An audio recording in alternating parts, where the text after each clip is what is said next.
தசரா திருவிழான்னு சொன்ன உடனே நம்ம நினைவுக்கு வர்றது மைசூரு தான். அதே மாதிரி தூத்துக்குடி மாவட்டத்தில் குலசேகரப்பட்டினத்தில் நடக்கிற குலசை திருவிழா ரொம்பவும் பிரபலமான ஒன்றா இருக்கு.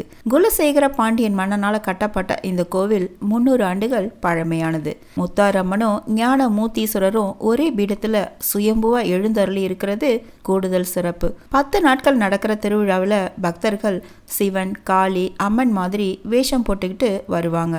இது ஒரு நேர்த்திக்கடனா இருக்கு இந்த கோவில்ல.